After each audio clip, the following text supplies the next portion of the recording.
Hello friends, MS Gill infotainment आपके अपने YouTube channel में आपका स्वागत है। आज हम आपको श्री गुरु हरगोबिंद साहिब जी की साखी भाग 3 सुनाएंगे। जहांगीर का अत्याचार। बादशाह अकबर अपने बेटे जहांगीर के बारे में जानते थे कि वो कट्टर सुन्नी, शराबी, बहुत ज्यादा शराब पीने वाला, शासन करने और सिंहासन पर बैठने के अयोग्य है।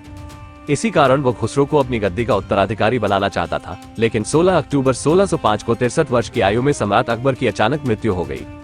अकबर ने 49 वर्षों तक शासन किया था। 36 साल की उम्र में जहांगीर 24 अक्टूबर 1605 को शेख अहमद सरहिंदी की मदद से सिंहासन पर बैठा और अपने बेटे खुसरो को आगरा में कैद कर लिया। लेकिन 6 अप्रैल 1606 को खुसरो अपने साथियों की मदद से जेल से भाग गया और जहांगीर के खिलाफ विद्रोह की तैयारी करने लगा। 24 अप्रैल 1606 को गोइंदवाल तरन तारण गुरु अर्जन देव जी की शरण में आए और लाहौर से दरिया चिनाब चले गए। लेकिन उन्हें चिनाब से गिरफ्तार कर लिया गया और लाहौर लाया गया और 2 मई 1606 को यातनाएं देकर मार डाला गया। खुसरो नूरजहां का दामाद भी था। जहांगीर को भी बहुत दुख आहत था। विद्रोही खुसरो के समर्थक थानेसर के शेख निजाम को गद्दी से उतारकर मक्का भेज दिया गया।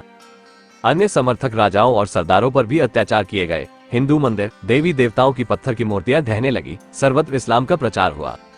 1 मई 1606 को चंदू शाह ने गुरु अर्जन देव जी के विरुद्ध झूठी अफवाहें फैलाकर जहांगीर को भड़काया कि गुरु अर्जन देव जी ने विद्रोही खुसरो को विद्रोह करने के लिए आर्थिक सहायता दी थी।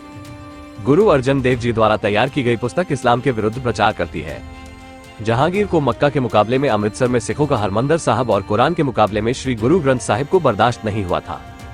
ये भी दुखद था कि साई मियां मीर और कई अन्य मुसलमान गुरु अर्जन देव जी के भक्त हैं। ऐसी स्थिति के कारण गुरु अर्जन देव जी पर विद्रोही खुसरो की मदद करने का आरोप लगाया गया और उन्हें लाहौर बुलाया गया।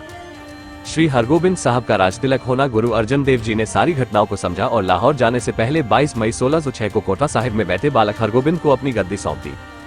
भाई साई दास और बीबी रामो ने गुरु हरगोबिंद साहिब को बड़ी कलियों कढ़ाई वाली चोला पोशाक पहनाई। उनके बैठने के लिए एक रेशमी कालीन बिछाया गया। बाबा बुढ़ा जी ने अरदास करने के बाद गुरु गद्दी पर केसर का तिलक लगाया। गुरु अर्जन देव जी ने परिक्रमा करने के बाद सिर झुकाया और सभी संगत ने भी सिर झुकाया। गुरु गद्दी के तिलक समारोह के दौरान भाई सलहो, भाई गुरदास, बुला, बहलो, भाई भक्तू, भाई जत्था, पौराना, अर्थमल, विधि चंद, लंगाहन, पेदा और नानके गांव माओ से गुरुजी के मामा और सभी प्रचारक संगत बैठे थे।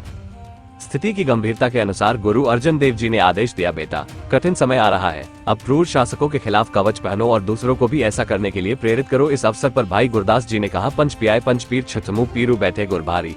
वाहे गुरु जी का खालसा, श्री वाहे गुरु जी की फतेह। अगले भाग में हम गुरु हरगोबिंद साहिब जी के पिता श्री गुरु अर्जुन देव जी की शहादत के बारे में विस्तार पूर्वक बताएंगे, इसलिए आप सभी हमारे चैनल से जुड़े रहे। धन्यवाद।